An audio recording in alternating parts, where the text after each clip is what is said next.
The Heroes and Villains podcast on the Sports Gambling Podcast Network is brought to you by the SGPN merch store. Use promo code SGPNBA to get 10% off of everything in the SGPN store.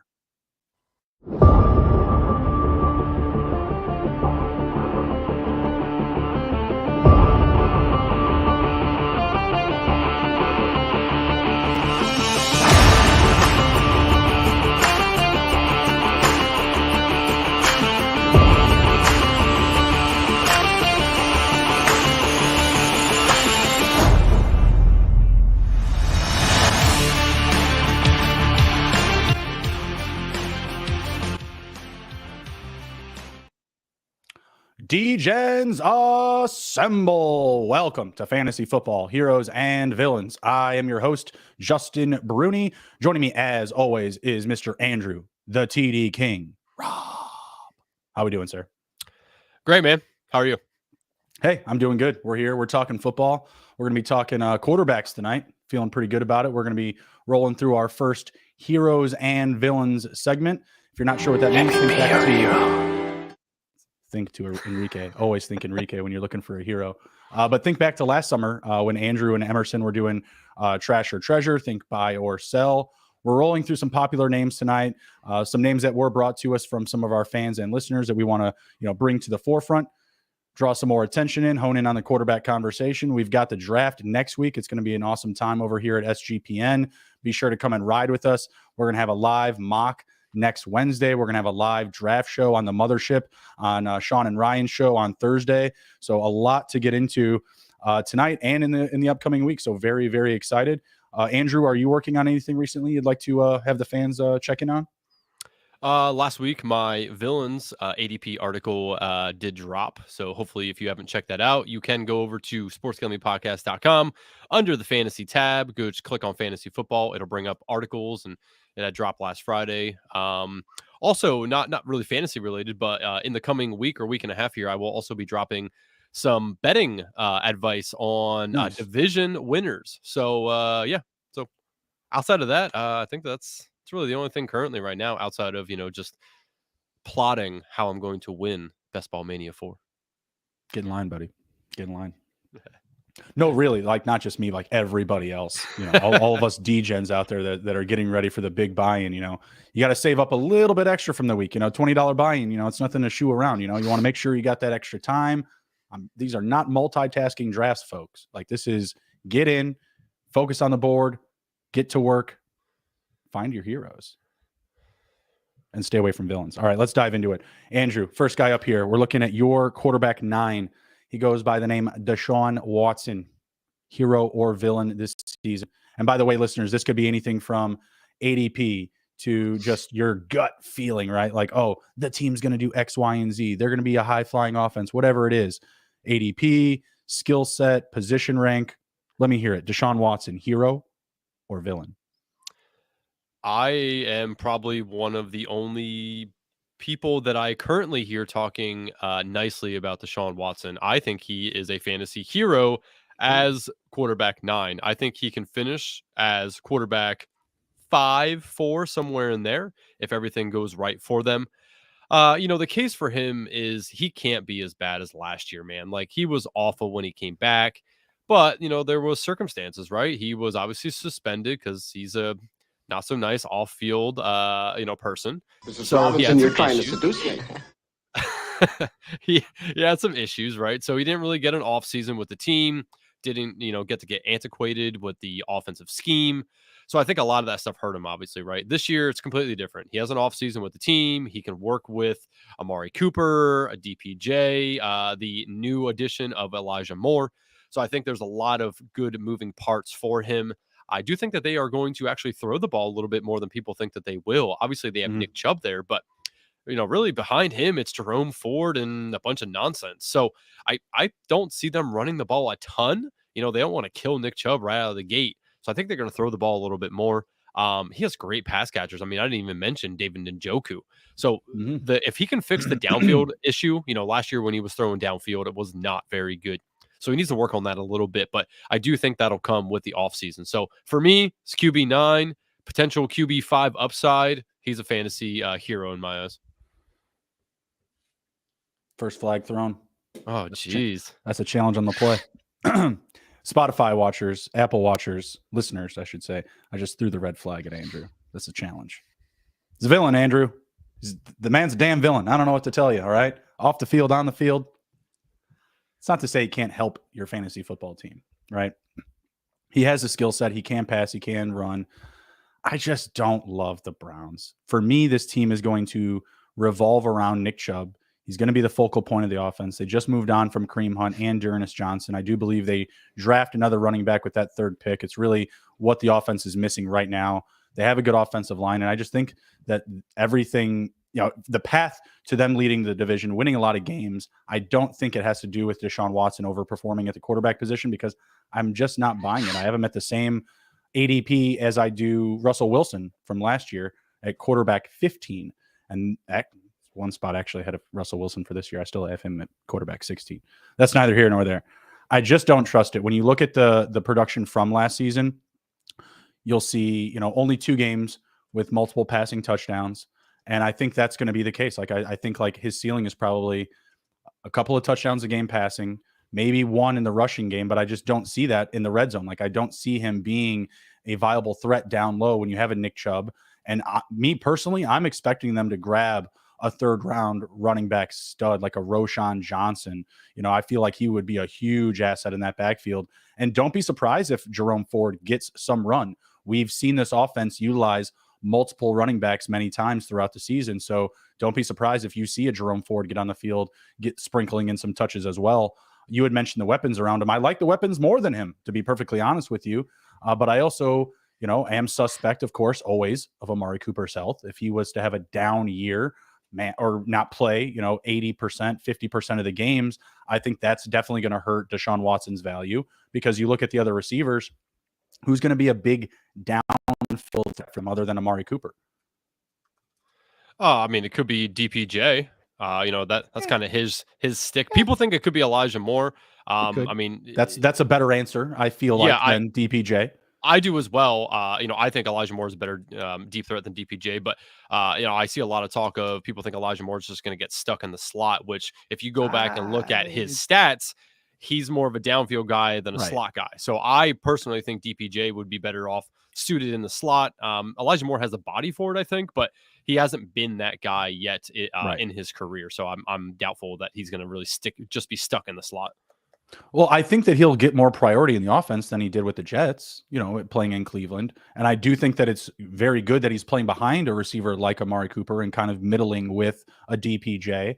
But I think that if Amari Cooper were to be injured or were to miss significant time, I do not trust Elijah Moore or DPJ as wide receiver ones. Getting that type of coverage from opposing defenses, being prioritized like that in the offense, I see more opportunities for drops. I see more opportunities for miscalculations on throws and things like that, just because they don't have the same talent level as Amari Cooper. They could also go out and make a flashy purchase at the wide receiver position in the draft, or pick up some sneaky veteran, after the draft, after, the smoke settles. But until something like that happens, like, for example, if they went out and got DeAndre Hopkins, if they landed him, by all means and rights, I have to take this back. I have to eat some crow here. I have to eat my words, right? Because that's going to be a much more elevated offense if you add another, high, top wide receiver option. I'll definitely take that back. I'll pick up the flag. Absolutely. Anything else on Deshaun Watson before we move on to our next guy? Nope. We'll talk about this again closer to opening of the season and see where you feel. That's fair. That's fair. Send the prop bets. I'm ready. I am ready for prop bet season. Let's ride. Let's go. Before we do, let's be sure to check in with Underdog here, big supporter of the show. We're brought to you by Underdog Fantasy. The NBA and NHL playoffs are here. And what's a better way to get down other than player props, parlays, than at Underdog Fantasy? Besides daily NHL, NBA, and MLB games, they also already got NFL best ball drafts with guaranteed $500,000 in prizes.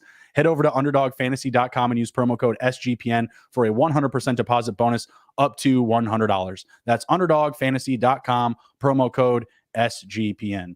Other than my reading ability, I really got to fix that right up there. That was throwing me for a loop. Sorry there, Underdog. preach the Bible of underdog always. So that's all that we can say. Only nice things about him. All right, who is your next guy up here, Andrew? Who's your next hero or villain candidate? Let's you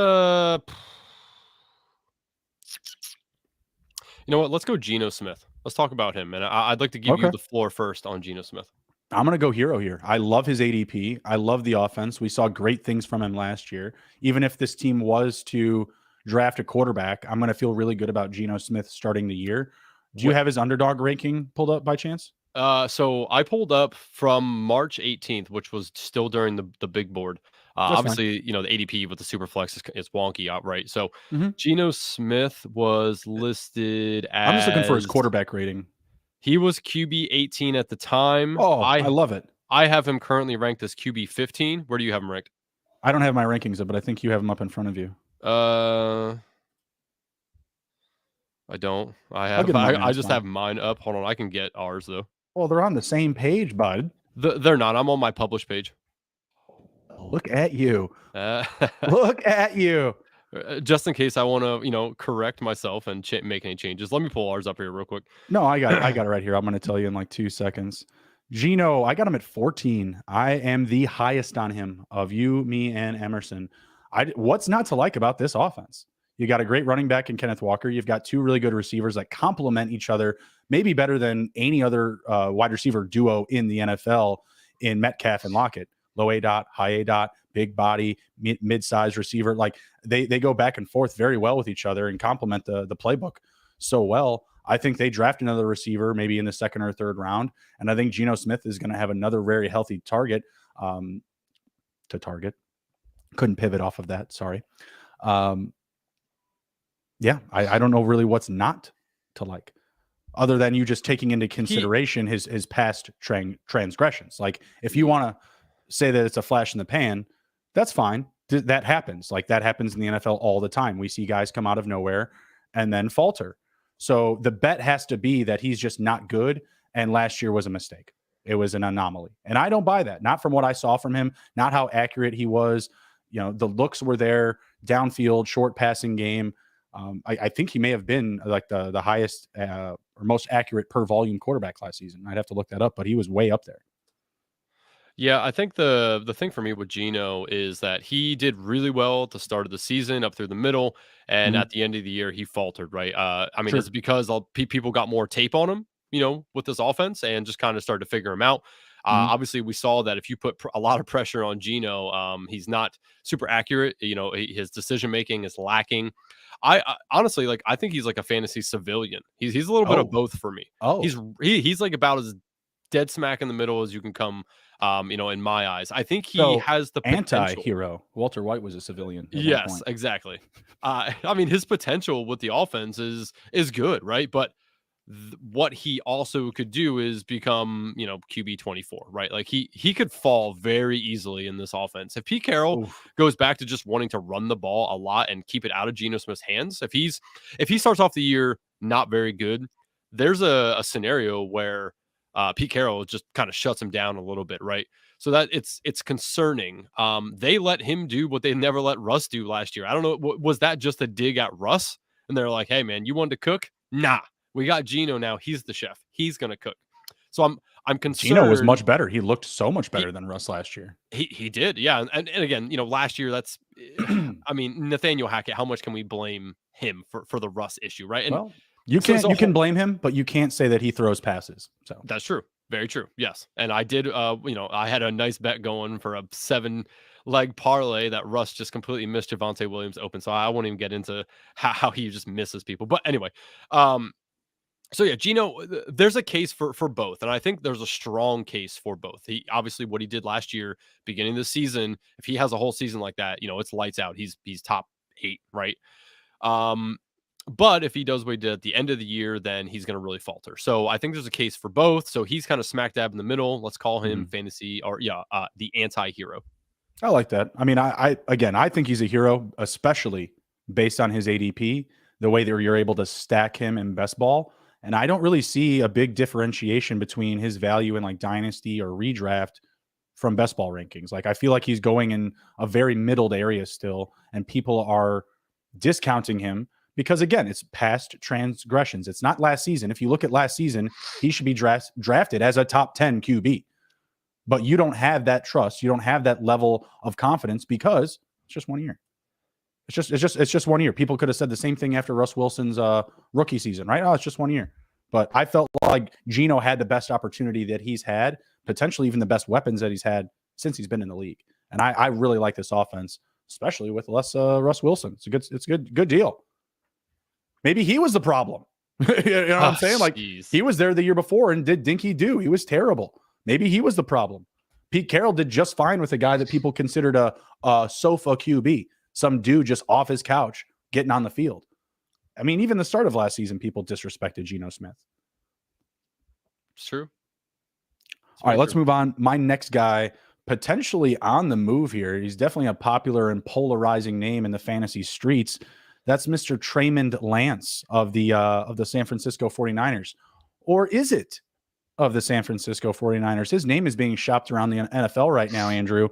You have him at quarterback 19. I've got him at quarterback 25. So I think we understand, my potential take on the hero or villain situation here. Before I get your hero or villain take, do you think he plays week 1 for the San Francisco 49ers or the field? And if so, the field, best landing spots. Ooh. I've got 2. I would say, oh my man, it's so tough because are the in my mind, I don't think he plays for the Niners, but the issue is anyone going to give the Niners what they think they need to get back for Trey Lance after what they gave up for him? Right. No. So are they really just going to, essentially bite their lip and just take what they can get and just get rid of him? That's where I'm not sure. So I do think he plays for another team, but it's a long way away that happens. As far as who he could play for, I'm not a Trey Lance truther, so I haven't really given it a whole lot of thought. Where do you think he goes? And maybe I'll agree with you. So the 2 teams that I have down are the 2 teams that I believe could potentially move up for pick 3, and that's the Tampa Bay Buccaneers and the Tennessee Titans. The Titans are publicly rumored for Trey Lance. They're publicly rumored, connected, whatever language you want to use, right? Now I think the Bucs could be sneaky because again, I just can't buy in that Kyle Trask or Baker Mayfield is the answer. I can't do it. I'm grinding my teeth while saying that because I just can't believe it. So I like those 2 to be in the market because obviously pick 3 is going to be a lot more expensive than Trey Lance, who was, pick 3 a couple years back, right? So I feel like they could get into the mix. Are they going to give the 49ers what they want, full cost? Nobody is, right? So maybe they can work something out. I do think that a Ryan Tannehill move could be the play here. Trey Lance, Ryan Tannehill, some pick and talent swaps, make it clean, make it, fair for both sides. And I think, Tannehill could be, the father figure to the beloved son that is Brock Purdy. And then, the hateful adopted son in Samuel Darnold. So I think that could be a nice little threesome group there while they try to figure things out. Because while they did bring in Sam Darnold, I just don't think from a scouting or coaching perspective, you're like, yeah, let's get this guy on the field week 1. Like he's our ace in the hole. No, that's not the case. That's not the case for me. And that's just my opinion about it. I think it's interesting that you're putting Sam Darnold potentially with the reuniting of, CMC. I think oh yeah, well, we've seen him be able to get him the ball, right? Like we know Sam Darnold can at least get the ball to CMC. But I'm in the favor that they're going to move on for him. They're going to ride with Brock Purdy, whether he's healthy or not. And they may fill in the gaps to, wait on Brock, right? They're saying they're optimistic that he's playing next season at some point, that he's going to play next year.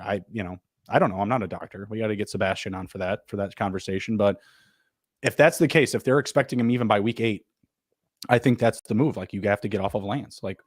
What's the point? Because if you're going to ride with Brock and Lance goes out there and balls out, now what are you doing? Now you got real problems. Yeah. What do you think about the potential of him going to Tampa Bay? You think that's potential? I mean, I think there's potential there because of the situation that they're in. And I don't know if they are going to be able to land the quarterback that they want. They could move up too. Like I said, those 2 picks are because I believe that those 2 teams are going to want to move up on draft night. If they don't, because that cost will be high, go for the lower hanging fruit in Trey Lance, giving up, what, yeah, I don't want to say a second round pick because I don't know if he's actually worth that, but whatever. Later picks that aren't first round picks, like there's no way if they got back one or even a second, like that's a done deal in my eyes, in my opinion. Yeah. And then they have no commitment to Ryan Tannehill. Like, hey man, we just traded for you. We need you to come in and bridge this gap here between you and Purdy. Maybe you can win some games. If not, we've got this kid named Sam that, he's been carrying the waters, and we might let him play. Yeah, as long as he doesn't go to the Commanders, that's what I'm worried about. I don't think so. I don't think so either, but I want nothing to do with Trey Lance. I don't think that's going to happen. There's, so, just looking.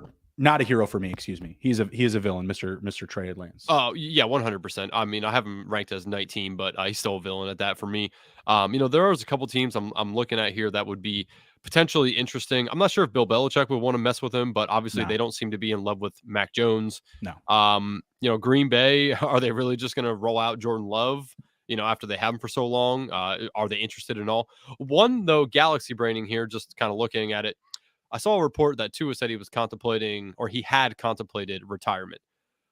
Well, I think that he had to contemplate it because he was probably having one too many discussions with his mother about, no, I'm fine. Concussions aren't real. Like, they're not real in our religion, Mom. Whatever he had to preach to her, but like, I'm sure that his group around him, his entourage, his people, his homeboys, people he calls friends, family, whatever, they're all telling him like, hey man, like football's awesome, but felt like you were almost DeMar Hamlin a few times last season. Like, felt like we were going to be carrying you home on the stretcher, or that you weren't going to be getting up. When I saw your hands do what they did, sorry, son, sorry, friend, sorry, brother. I freaked out a little bit, like that was a little concerning. So I'm sure those conversations are happening, but I just don't think that I don't think that he does it. I just don't see it. No, but I mean, with the NFL, how conscious it is of concussions nowadays, another one of those bad hits like that, they're going to kick him he's out. Hey, I'm sorry. The NFL is closed today, Tua. Like, later, like, they can't do that. They can't do that. I don't care how progressive they are. They can't kick a player out. He still has to pass physical. As long as he passes a physical, he's good. So if he's in concern for that, then shit, like, that's not good. Like, I guess that is a real problem then. Galaxy braining it, I mean, he could potentially be a fit in Miami as well. I mean, him and Tua, I like the great Mike White, personally. Yeah, but he's like Taylor Heineke. He's good for you for a little bit, but he's not. He's much guy. Taller than Taylor Heineke. He can see downfield. He's no franchise guy. No, I don't know. But like, Josh McCown wasn't a franchise guy, and he played some hero ball for the Bears. You know what I'm saying? Like, Taylor Heineke's not a franchise guy, but he played some hero ball. You know what I mean? Like, sure, yeah. Like, yeah. I don't know. I mean, again, like, it's hard for me to really place Trey Lance somewhere because I'm not even convinced that he's good. So it's like, do I really want him to go anywhere? Like, people were saying about the Texans today. I saw someone said, no, if the Texans offer 12 for Trey Lance, who says no? And I said, the Texans. They're going to say, psych. Yeah, why would they want to do that? Yeah. No, they're going to they're going to laugh at the fucking Panthers for taking Bryce Young. And they're like, thanks, appreciate you. Yeah, so I think this discussion is to be continued because we need to really see what happens with him, where he goes, or if he stays on the Niners. Then it'll give us a little bit more, to talk about. No, agreed. No, absolutely agreed. I mean, for me, he's going to be a villain all day. Even if he went to the Titans, I'm not going to like him. It's not going to make me like him any better. But I wanted to see because you had him 6 spots higher than me, so I just wanted to make sure. I didn't know what side of the argument you were going to be under here. Yeah, I might need to drop him back. Okay. A little adjustment, a little tweaker. Before we move forward here, let the good folks know about the SGPN merch store, will you? About how we let it ride. Yes, I sure will. Give me a second here. Me and Andrew always repping the store. Oh, always, yeah. Even though sweatshirt. Here we go. I do have to get myself a fantasy football sweatshirt. I have 2 shirts, but I need to get a sweatshirt too. This one I'm wearing is thick. It's thick. But at the SGPN merch store, we're brought to you by the SGPN merch store. In honor of the NBA playoffs, from now until the end of April, get 10% off anything in the SGPN merch store when you use the promo code SGPNBA. Again, that's SGPNBA. So head over to store.sportsgamblingpodcast.com and use the promo code SGPNBA to get 10% off everything. Mention one item you like in the merch store, which I'm going to do, and that would be the man, you know what? I always talk about the mini helmet, but I love this mini helmet, man. It's awesome. It's cool. It's easy to get signed too. Hit up Sean and Kramer if you see them. Say, hey, bought one of those mini helmets from you guys. Maybe maybe I can work something out. You guys can sign that for me. We'll sign it. I'll sign it. Yeah, of course. Right. I do think actually for draft day 3, we may all be signing one of these to give away. Not finalized yet, but it'd be worth a lot of money. I think it could one day. So head over to sportsgamblingpodcast.com, go to the store. Again, promo code SGPNBA to get 10% off of anything. There's apparel, there's book bags. Justin just got one of those book bags. That was pretty dope. The book bags are dope. Like, let me just say, the book bags, like, they're not multi-purpose use. Like, you need to be going to do one thing and one thing only with these bags, but they're perfect for it. Great for, carry on, going to events, going to the park, going to the beach or something like that. It's a fucking nice bag. I really, really like it a lot. I haven't stopped wearing it. As I bring a bag to work every day. Always backpacking it. It's the new backpack. Nice. Yeah, always good stuff. All right, who's your next man up here? Who's your next hero or villain? So,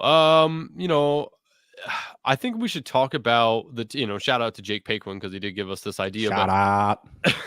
Talking about the tier behind the elite of elite guys, the tier behind the Hurts, Allen, and Mahomes, which for me would be Burrow, Jackson, Fields, Lawrence, Herbert, Prescott, Watson, Tua maybe is right there for me.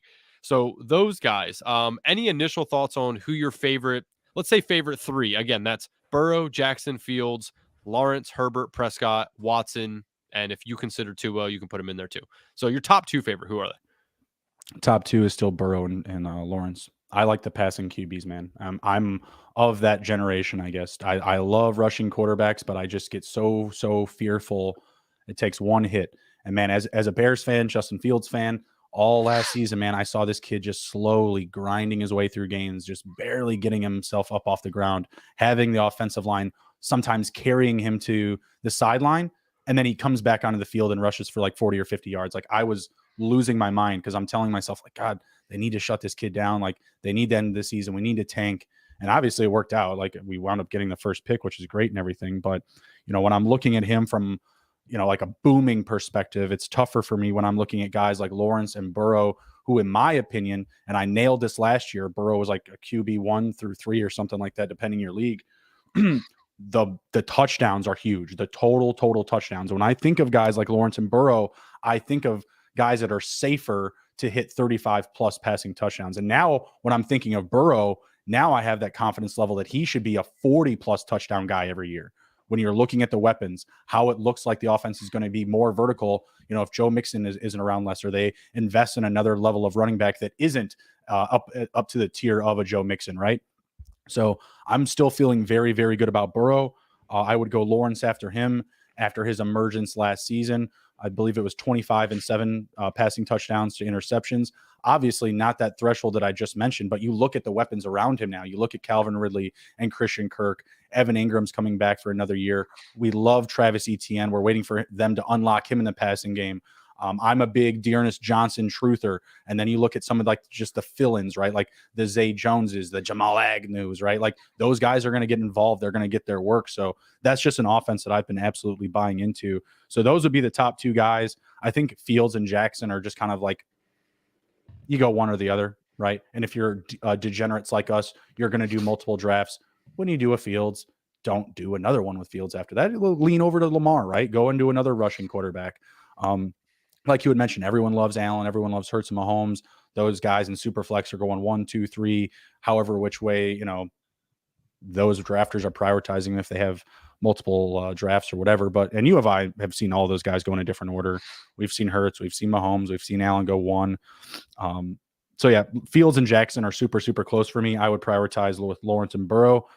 I still like Dak a lot. I also think that Dak is a hero in this type of conversation. I mean, I think that all of these guys realistically are straight up. Let me be your hero. Right? So I'm comfortable with any of them, and I'm just differentiating my shares of them because I want to also kind of see, as an analyst and a fantasy pundit, I want to see what stacks I can get. I got to have that conversation, right? So I got to figure out like when I can get Jackson with his stacks. I loved the Trevor Lawrence and Jaguar stacking ability.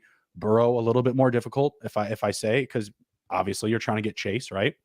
You're trying to get Jamar and Burrow together, and that can be a little bit more difficult. They don't have the easiest separation of ADP, Burrow being a top 5 option, Jamar being the second option after JJ, right? There's really no one that I dislike in there other than Deshaun and Tua, but I've bought into Tua. I've gotten some shares of him because I like that Miami build. I don't like Watson, so I have very few shares of Watson, but I still have one. Yeah, I mean, and I agree with you on the two in this tier is it's Burrow and Lawrence for me. I did have it Burrow and Fields, just recently changed that to Lawrence over Fields. And I agree with everything you said. Obviously, the really nice thing about Lawrence is you can easily stack in best ball. Ridley, Kirk, Ingram, all those guys. So I do like that as well. Again, I'm higher on Watson, than a lot of people. I know we already talked about that. Mhm. I think the wild card for me in this, okay, outside of Jackson, because we're not sure what he's going to do or where he's going to be yet. So he's obviously a wild card. But the wild card for me is Herbert. We saw him, rookie Okay. year, lights out. Last year, good. Could have been better. Offense seemed to, sputter at times. But I think that they're going to address the wide receiver 3 position on the team. Obviously, Keenan Allen's not going to be there forever, so they need to do something there. So I do think that they upgrade, and I think that Herbert has a wide outcome range. I think he again has top 5, top 4 potential in that offense with the weapons. What is Austin Eckler going to do? Is he still just going to be on the team? Does he get traded yet? Not sure. So I think he's the wild card, and that's a guy that I'm not quite sure. I have him currently ranked 8th, right behind Lamar Jackson, but I'm not sure. So let me ask you, out of this tier here, who do you think has the highest ceiling, and who do you think has the lowest floor? Oh, I think the lowest floor is Lamar, personally. Coming off the injury still. We got to see how he's going to play, how he's going to run. And I just don't love that offense still. I know OBJ is coming, but I've never been the biggest OBJ advocate. I love Mark Andrews, but at times he looked like a shell of himself at times last season. Just looked nothing like the level of consistency that he brings. The fill-ins, the Devin Duvernays, the Rashad Batemans, like obviously everyone likes Rashad Bateman more than a Devin Duvernay, but don't be surprised if Devin Duvernay puts up very similar stats or outpaces Rashad Bateman on a week-by-week basis. He's a speed receiver. They try to utilize speed as much as they can in that offense. And then, of course, you're just going to have that middling of, Gus Edwards and J.K. Dobbins. And I think that he has the lowest ceiling based or the lowest potential floor based off of the group around him. When you look at Burrow, Lawrence, Fields, those offenses have all leveled up. Right now, Herbert, he has Eckler on the roster. If he were to move, I think that you can easily move him behind, or you drop him even farther. Sorry. I have him at 9. I think you have him at the same. You have him at 8. So I'm even farther on him. So I don't know if I'm like loving Herbert right now just because of the situation. It's evolving constantly, right? We don't know if Eckler is going to stay. There's been the early talk of the offseason was that they would move one of those receivers. They haven't. They've now come out and said that they're not going to. They still have Josh Palmer there. Like, it's not a hate, not love. I think what you had said, kind of like that middling group, like the anti-hero civilian, I think that's probably appropriate, but this is where he's going. So I don't want to like move him back to like QB 12. Like, I'm not going to move him behind Kirk Cousins. I'm not going to move him behind Aaron Rodgers. So before you tell me who you think has the highest ceiling in that group, let me ask you. So you think Eckler leaving would be bad for Herbert? Not good. Yes. And okay. Yes. Because I'm of the thought process it might not hurt him really that much because they're probably going to throw the ball more. Go look at the amount of completions he had last season and how many of them were Eckler. And I'm going to just go out on a limb that it's about 30 to 40%. I mean, yeah, and I don't doubt that. I'd have to look that up, but I don't doubt that. But again, that's because Eckler's there. If he's not there, then they're probably going to force the ball downfield, and I don't see that being a really bad thing for him. Could it downfield game was not good last year. He did not look like he looked in his rookie season. And maybe there were some plays that were, exceptions to the rule his rookie year, like, Keenan Allen, Mike Williams just making big up ridiculous plays, ridiculous catches. But when I was watching him throw the ball downfield last year, I was closing my eyes, man. I was like, oh, here it comes. Like, yeah. I mean, at the end of the year, remember, he took those shots. Yeah, he was injured. He was. No, Yeah. he was. He took those shots. They were giving him the shot and everything, and all of that. And maybe that changes. Maybe a year removed from that injury will help. I certainly can sympathize with that. But if the best pass catcher on the team is out the door, I just can't assume that like that just means like, oh well, Keenan Allen top 10 receiver. Oh, Mike Williams top 15 receiver. Whatever. Honestly, in my opinion, I lean more now to the lower ADOT guys, in the Josh Palmers, in the Gerald Everett. Their tight end wasn't coming to me there for a second, but that's what I'm going to look to, because Eckler isn't a big downfield target. He's demanding a ton of the passing volume in the lower to intermediate route trees. So for me, that's where he's going to hurt more so, is he doesn't have that safety valve, He doesn't have that easy out when he can't push the ball downfield. And to me, that's his best asset, is a deep ball passer. And if that's not there, if it's similar to last year, I may have to back him up to QB 12 or 13. Again, it's evolving scenario. I think you and I both agree it's more of like a civilian type of situation. I would probably say to hold off on him, hold off buying or taking on shares of him right now until the situation gets more clear. Maybe at the draft, maybe you see a draft night Austin Eckler move. Maybe you see them, go after an early, running back, and then you see the move made later or something like that. So there's definitely some shaking in the trees over there in Los Angeles for the Chargers. I'm interested to see how it all falls out, but I think we do need to kind of hold on him and wait and see how the situation evolves. Yep. So highest ceiling out of this group here for you.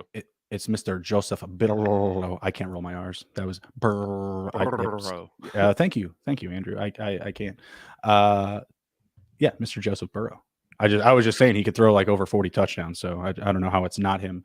And as I said last year, I'm sticking to this. Like, he just feels like the next gunslinger. We've seen Allen, we've seen Mahomes, and we've gotten Burrow now for 3 seasons. Like, I think we should be just fine with him, like, positioned up at the top. Like, if Jalen Hurts wasn't there, he's probably top 3 QB. Okay. I might have him at, I have him at 4. Yeah, I have him at 4. Yeah, we all do. Yep. Yeah. So, like, to me, I mean, Jalen Hurts didn't play a full season last year. He kind of should be at 3. He threw more passing touchdowns, I believe, than Josh Allen last year. He should be ahead of him, but Josh Allen can run. Like, I mean, other than Patrick Mahomes, he's the guy that I would trust to go out there in a fourth quarter and win me the game. I like Allen, has made it to the Super Bowl. I like Hurts, choked in the Super Bowl. It's very true. Yeah, I don't disagree with you. I think Lawrence is right there as well with the weapons that they have and what they were able to do. I'm with it. Yeah, I think Lawrence is pretty close to Burrow for me as far as what I think their upside cases. They were calling Trevor Lawrence the next Peyton Manning. What I'm telling people right now, Joe Burrow already is. Like, he's put up that level of production, all right? And he didn't need that rookie season to be bad. He didn't need to go out as a rookie and throw 17 plus interceptions. No, he came in and he was the real deal out of the gate. And he would have had a more fantastic season had he not been hurt his rookie year. So going forward, I mean, like, you see one injury to those top dogs in Allen or Hurts, and I think you're going to get that conversation going where this league now belongs to a Mahomes and Joe Burrow. Mm-hmm. Which I think is absolutely what we need, because that rivalry is just juicing up, baby. Yeah. Who needs Allen and Mahomes when you've got Burrow and Mahomes? Agreed. Gotta love the AFC right now. They're just turning out QBs. Yeah. I think we've got time for maybe 1 or 2 more. Let's see how quick we can go through these. I want to ask you about a couple of later guys. Sure. What's up with the disrespect on Jimmy Garoppolo, bro? QB 29? Come on, bro. QB 29? Yeah, I mean, nah, bro. Come on now. He ain't gonna run. He ain't gonna run. No, you ain't wrong there. Strike one. Offensive. Okay, I like where this is going. Strike one. Like offensive line issues. They were projected as the 29th ranked offensive line before the start of the season last year. Okay. They ended as the 10th ranked. So they well went over what they were expected to do. That's going to regress back unless they really address it in the draft. Strike 2 for him. Okay. Well, all right. That's what we're going to say. That's a pending strike 2, but okay. Pending strike 2. And new quarterback in a new system for a guy that obviously is not going to get any yards on the ground. Has one guy that is really good, and that's Devontae Adams. The rest of the guys, guy though. Yes, pretty very good guy, good. though. Yeah, Pretty good Devontae guy, though. Adams, fantastic, right? They have a running back that they didn't pay, that they're It wasn't either smart. going to run the complete piss out of him, or they'll give him a mediocre, workload, right? So there's a potential for Jimmy Garoppolo to maybe throw 420 times next year. Potentially, there's a case for that to really happen. I don't like that he's going to he is going to a system that he knows, at least, which is good for him, right? Obviously he was there. He may not know the system, but the coach knows him, and I Well, think that the coach will he's play to familiar his with strengths. correct. He didn't bring in Jimmy so that he could run something that Jimmy won't be comfortable with. Yeah, I really, for me, I'm going to be able to tell within the first couple of weeks if I think Jimmy Garoppolo is going to be a buy candidate or not on the year for me, because if he's not fitting into the system well and isn't doing things right, I mean, he's a system guy. He reminds me of Alex Smith, right? Like he's not a guy that's going to go out and win you the games, but he usually isn't going to lose it for you either. He's like middle of the pack, right, on that. Right. So there's multiple strikes against him. I don't like what the what the Raiders are doing with the team per se. They just I don't know. They seem uninspiring. I mean, you get Jacoby Myers, and I like Jacoby Myers, but target. I don't know. He's okay.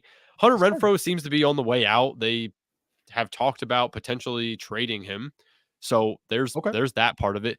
Really, it's how he can run the system and can he work well with Devontae Adams for me. Until I see any of that, I'd rather just take shots on the rookies that that are going to play, because at least the majority of them are going to run the damn ball. So man, I just don't see the production currently. You have Jordan Love ahead of him. That's a big foul, pal. That's a big foul. Like nope, I have some problems here, man. I think Jordan Love. Do you think Jordan Love can run the ball?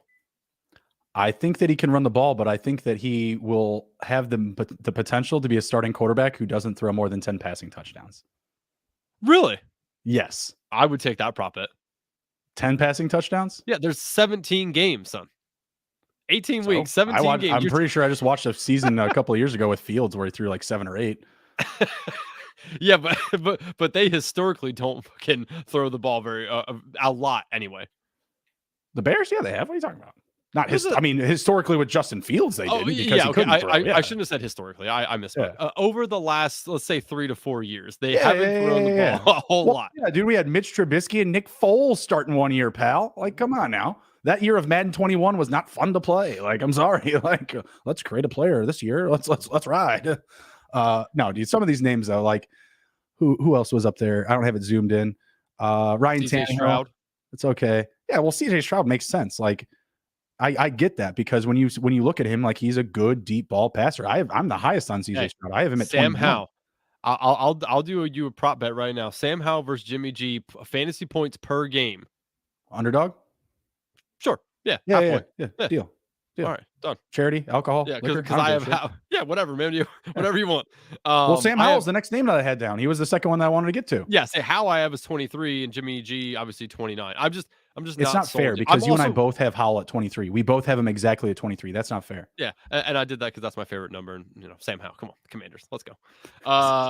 I do think, and again, will I by the end of the year, or by the end of the offseason, will I move up Jimmy G? Most likely. I have him down there right now because I'm not sold that the Raiders aren't going to go get somebody. And okay, so Jimmy G's going to be the gap guy. If we're doing Jimmy G, then Jimmy G and Howell, then we got to do Jimmy G and just Jordan Love, because you have Jordan Love ahead of Jimmy G. You're saying that he's going to be better than him this year. Fantasy points per game, yes. Oh, well, okay. Now that's taking into consideration like injury, because if he gets hurt through 4 weeks, doesn't play a full season, and Jimmy like middles the entire year, which I expect him to do, I expect Jimmy Garoppolo to be well secured as a QB2 this season. He is going to be somewhere between quarterback 13 and 24 this year, because when he has played a full healthy season and he's had good weapons around him, he has done that. In fact, he did that without any weapons the year that Debo got hurt and Brandon Ayuk got hurt, I believe, in their rookie season. And then he also wound up getting hurt. But neither here nor there. That wasn't a great year for the San Francisco 49ers. But I have him at QB 20. I'm the highest on him out of our group, and that's fine. I'm okay with that. Hashtag EIU, hear my Panther roar, whatever the fucking hashtag is. Maybe a little bit too removed. He's a hero for me, man. Like, I'm not really concerned about moving him up a couple of spots, or I'll just take him at his ADP because to me, it's a super safe floor based on the value. Like, I just do not see him finishing as quarterback 25 or later. Do you really want that as your QB2 on your team, though? You pick a guy that you're like, yeah, he's a safe floor. No, that's why he's back for me. Is I would much rather take the shot on my QB2 on my team having a large upside. Okay, I can hear that. I can hear that. I can sympathize with that. But also at the same time, I just feel like he's going to get you that consistency. Whereas you are going to take your shots with players that just don't bring it home. And like you had just said, that narrative is built into his ADP. So I'm going to buy that. I'm going to buy that ADP and I'm going to soak it up because I am, in my heart of hearts, know and feel that he's going to well outproduce that ADP. Yeah, no, I don't disagree with you on that. Like, I think he can easily outproduce it. I'm just worried that he's just going to be, average 13 to 14 fantasy points a game. Like, that's not great. I don't want that, right?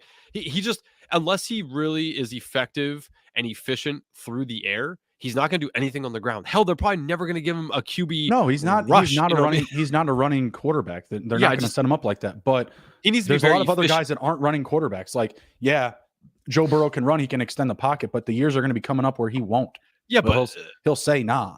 Joe Burrow has a generational talent wide receiver, and so does Jimmy G. But he also went to college with Jamar Chase. He has He has T. Higgins. He has Tyler Boyd. Like, I thought you were just going to say he went to college, but yeah, no. Jimmy went to college. Like, Eastern Illinois is a college. All right, don't make me put it on the damn wall. No, and so I obviously, that's, I know you're not comparing them apples to apples, right, because Joe Burrow's way better than Jimmy G. But yeah. Yes, we can definitely talk about the statue quarterbacks and who is the best and all that. I completely agree with you that I think he can outkick his coverage on where I have him. I just personally, I'm looking for upside in my QB2, whether it's best ball or redraft. I just don't see it with Jimmy G where I'm going to be like, yeah, man, like, I'm so glad I picked this dude as my QB2. He's 15 on the year. Like, I don't. He's not prime rib. I get that. Okay. Yeah. He's a flank steak, but I can cook that shit up, baby. I can put some sauce on there, some rub. I can crank that shit. All right. And that's what they got to do. Like, they got to get the ball. They got to get a plan, a playbook that's going to put the ball in Davante Adams' hands. That's going to get the ball out quickly of Jimmy Garoppolo's hands, which, by the way, he's probably got one of the quickest releases in the NFL. Go watch the tape. The kid gets the ball out of his hands faster than most quarterbacks in the league. I'm talking 1, 2, 3. And if old boy figures that out, it's going to be a very interesting situation. So let's close it out with Sam Howell really quick. Hero or villain? We both got him at 23. Hero, man. There's multiple things to like. And again, okay, I will set my bias aside a little bit here, but it's really hard to do. I am not a Commanders fan, and I have him at the exact same quarterback ranking. I just don't see. It's a similar situation to me to Jimmy, but I have him behind Jimmy. I bought in on the small sample size we saw last year, the game against Dallas. He was fantastic. Sneaky. He's sneaky athletic. He can run the ball. Yep. One of the biggest things, though, that I like is who's in charge now. Eric Bieniemy coming to town. Sam Howell's no Patrick Mahomes, so let's just get that out of the way. He'll never be Patrick Mahomes, not even close. But can he run an offense that is efficient, to say the least, in the NFL? I think so. He has great weapons. Terry McLaurin is awesome. He ranks number 1 over the last 2 years in contested catches. Jahan Dotson had a lot of good things last year going on for him. He flashed. They have Curtis Samuel there. That's he's a good deep threat for them, and the running game is fine too. I think Howell can be a top. I'm gonna say he'll probably finish potentially anywhere from 12 to 15. Could he sneak into the top 12? I think it'd be hard for him to do that. So I'm not telling anybody to draft them as your QB1, but he has a lot of upside in this offense. And they're going to get an easier set of schedules too because of where they finished within the division. And, there's just a lot of good things that could go right for him. So I think he's a fantasy hero. I have him at 23. I will probably move him up as the offseason goes on, as we see flashes from this team with Eric Bieniemy at the helm. Let's not move him up too fast, all right? Let's keep the let's keep the secret in the box for a little bit longer. Let me ask you one question before you go into Sam Howell. If you had to pick right now, because I had this discussion with somebody on Twitter, and I have to get a third opinion here. Sam Howell or Mac Jones? If you have to pick one, Sam. who is it? Okay. Easy. We don't even know where Mac Jones is going to play next season. Like, we have no idea if he's going to be a Patriot. We have no idea if he's going to go down to Tampa Bay. I've heard that rumored.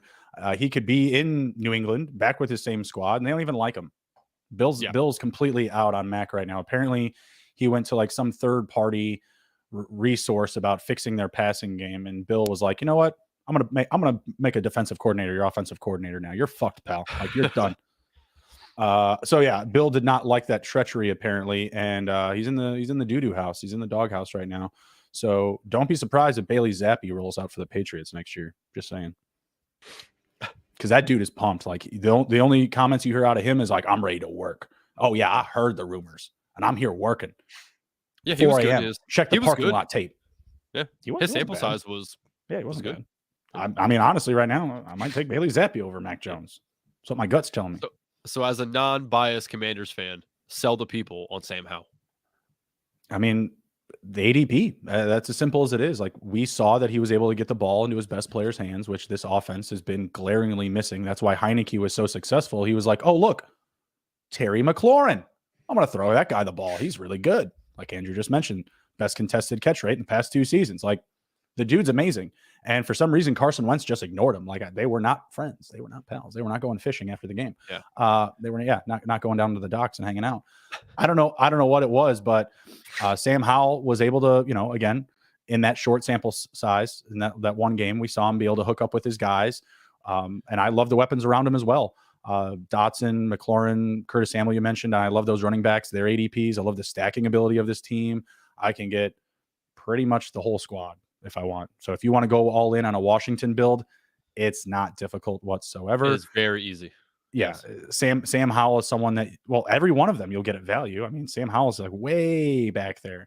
And if you still wind up doing another super flex draft, if Underdog brings that back, he's going to be a nice slide in piece. If you want to fade quarterback or play hero quarterback, go like a Josh Allen and then park it in the way back with Sam Howell, I'm not against that. I'm really good with it. And he also makes as a very nice third quarterback in that format. But if you're going back to BBM, if we're going to Best Ball Mania and we're going back to single QB format, he's an awesome option on a hero QB type of approach for sure. Yep. I mean, that doesn't mean you draft Josh Allen super early. You just appropriately draft him. Right. Yeah. All right, cool. Well, that is all of our heroes and villains for the evening. Do you have anything to share with the folks before we head out? No. Again, like, rate, review on Apple, Spotify, here on YouTube, obviously. And of course, check us out over on sportsgamblingpodcast.com under the fantasy tab. Constantly got articles coming out. Tons of good information on there. We'll of course be updating our best ball rankings every week or so. It'll get closer and closer to the year. Will be more and more frequent. And of course, if you have not checked out our Discord, please do so. Constantly talking fantasy stuff. There's lots of gambling information on there as well if you are a gambler. So check us out on Discord. Hit us up on Twitter if you need help getting in there or have any general questions. Love it. Love it. Absolutely. Come ride with us. Jump in the Discord. Come find us on Twitter. Ask questions, guys. That's why we're here. We're here to help you, the fans, the listeners. And you know what? We got to start talking about Canton too. If you guys haven't heard about the Fantasy Football Expo, it's a ton of fun. SGPN is going to be hosting a party there this summer. So, look online for that. Tickets are still very, very affordable. It's a great, great weekend. If you are a football mind, if you just love talking football, it is football talk for as far as the eyes can see. There's fun games. There's competitions. We're all getting crazy, having a good time, drinking. There'll be preseason football. And I believe it's in Canton, Ohio. It's where the Football Hall of Fame is. Another great visit. Check that off of your bucket list. So, SGPN is going to be there. Come ride with us. Come have a good time. You can meet Andrew and I. We are not really that weird. We're pretty approachable. And Ryan and Kramer, I know that they shine as bright as the stars, but again, super approachable, super fun guys. So, come hang with us. It's going to be a fun summer. Take care. Be well. Be good. And we will see you next time.